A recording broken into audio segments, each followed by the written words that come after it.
आपका जोरदार स्वागत है। तो आज बच्चों हम 2000 जेई 2021 एडवांस का पेपर 2 क्वेश्चंस पेपर में आया हुआ क्वेश्चंस ले रहे हैं जो ग्रेविटेशन से दिया हुआ है। एक बहुत ही इंपॉर्टेंट क्वेश्चंस ग्रेविटेशन से आया हुआ है एडवांस में, उसको हम ले रहे हैं। और देखिए कितना ये एडवांस का क्वेश्चन है, देखने में लगता है कि बहुत मुश्किल है लेकिन बहुत ही आसान है। सिंपल टेक्निक पर जो relations between time period and the radius of the circular path होता है, उसमें relation T square is directly proportional to R cube पर बेस्ड है। तो सबसे पहले हम इस क्वेश्चन को लेते हैं। ये क्वेश्चन नंबर 18 है पेपर 2 का बच्चों। क्वेश्चन नंबर 18 है ये क्वेश्चन नंबर 18 हम ले रहे हैं। ये पेपर 2 का क्वेश्चन है ग्रेविटेशन का। तो फर्स्ट में क्वेश्चन हम लिखते हैं the distance between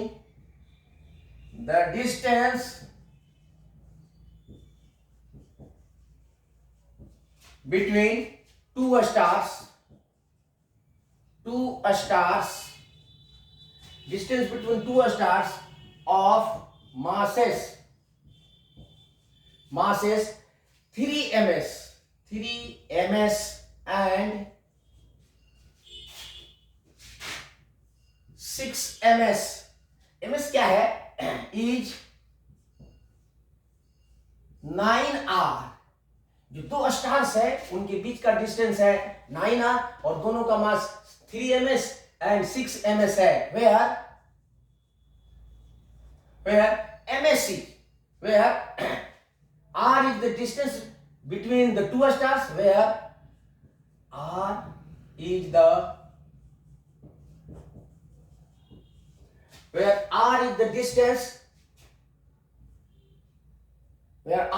distance between the earth and the sun, and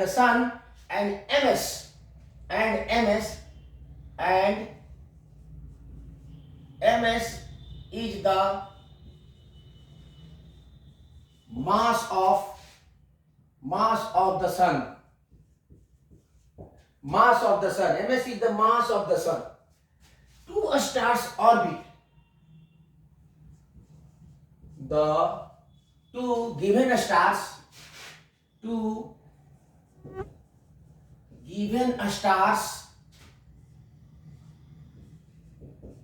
orbit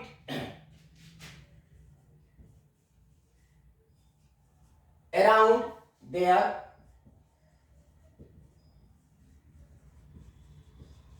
common center of mass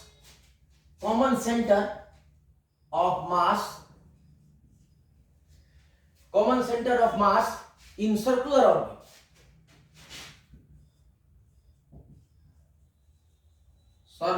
orbit. दोनों जो मास का सिस्टम है वो अपने कॉमन सेंटर के अबाउट सर्कुलर पाथ में ऑर्बिट करते हैं with period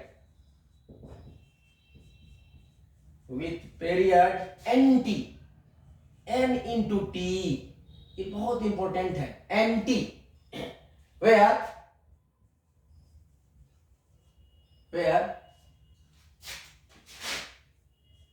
t is the period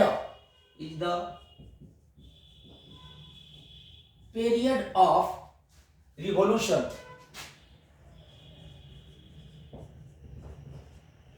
T is the period of revolution of Earth around the sun. The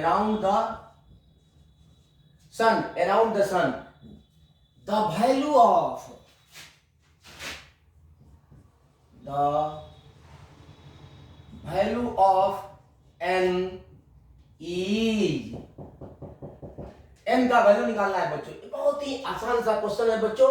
ये इसके लिए कंसेप्ट में बता देता हूं। यहां सॉल्यूशन देखिए, ये इतना अच्छा क्वेश्चन है और इतने सिंपल क्वेश्चन है। यहां मैं पहले कंसेप्ट आपको बता देता हूं जिससे कि आपका सब कुछ क्लियर हो जाता है।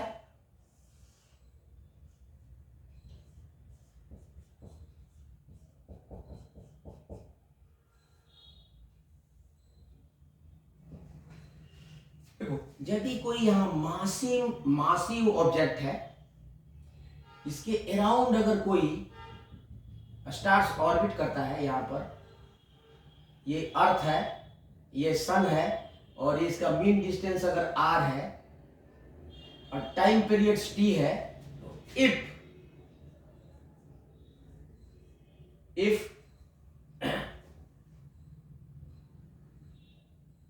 if a planet E orbits around S in a circular path orbit of radius r with period t, then t square is directly proportional to 4 pi square by g ms into r cube. ये formula है बच्चों, ये बहुत ही important formula है। इस formula को हम use करेंगे तो ये सीधे क्वेश्चन हो जाता है। ये बहुत इजी है, अर्थात टी स्क्वायर डायरेक्टली प्रोपोर्शनल। ये तो लॉज ऑफ पीरियड्स ही है, या लॉर्ड ऑफ ऑर्बिट्स भी कह सकते हैं। जैसे ये केपलर्स लॉ ऑफ पीरियड्स है, ये squares of time period is directly proportional to the cube roots of mean distance of the planet from the sun. तो यहाँ पर यूज करते हैं। यहाँ पर देखिए, यहाँ पर गिवन है टी जो है वो अर्थ का पीरियड है, यहाँ ये ms is the mass of the sun. अब देखिए यहाँ पर, तो यहाँ पर दो मास सिस्टम है, एक तो 6 ms है और एक है 3 ms। तो पहले फर्स्ट के लिए for clearly for sun and earth system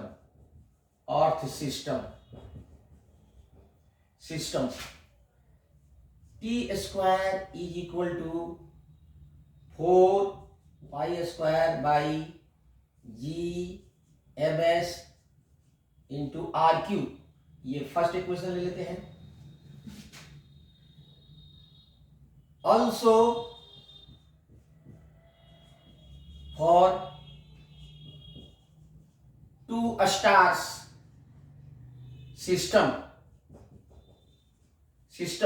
तो इसका हो जाएगा T1 whole square is directly proportional to 4 pi square. और यहां पर ध्यान देंगे, जी तो हो जाएगा ग्रेविटेशनल कांस्टेंट, यहां पर मास है 3 ms and plus 6 ms total mass, और इनटू ये डिस्टेंस है आपका 9r डिस्टेंस है बच्चों, ये डिस्टेंस है 9r का whole cube. This is number 2। तो यहां पर हम ले लेते हैं, therefore equation 2 divided by equation 1 will imply, मतलब दो समीकरण को एक समीकरण से डिवाइड करने पर ये हो जाएगा T1 square by T square. और T1 दिया हुआ है आपका, एक T1 यहां दिया हुआ है, T1 है आपका NT, तो ये हो जाएगा आपका 4 पाई स्क्वायर बाई जी, और ये 9 ms हो जाएगा, और ये हो जाएगा 9 cube r cube divided by 4 pi square by G ms और इनटू r क्यूब। ये कट जाएगा, ये कट जाएगा, ये कट जाएगा, ये कट जाएगा बच्चों, तो ये बच जाएगा 9 क्यूब। तो ये हो जाएगा T1 square by T square is equal to, इसका वैल्यू भी डाल देते हैं यहाँ पर, सीधे यहाँ डाल देते हैं। यहाँ है NT whole square by T square is equal to 9 cube by 9, ये कट जाएगा स्क्वायर, दैट इज 9 स्क्वायर। ये T से T स्क्वायर कट जाएगा, this implies n is equal to 9, this is your answer.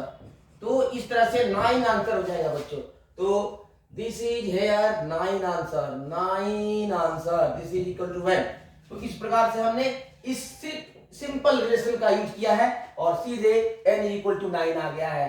इस तरह से हम बच्चों, ये ग्रेविटेशन का क्वेश्चन है, बहुत आसानी से इसको कर सकते हैं, क्योंकि यहाँ पर नीचे जो है इस फॉर्मूला में total mass of the system होता है। तो total mass of the system binary system है, और अपने कॉमन सेंटर के अराउंड टोटल मास 9 ms हो जाएगा, 3 ms प्लस 6 ms।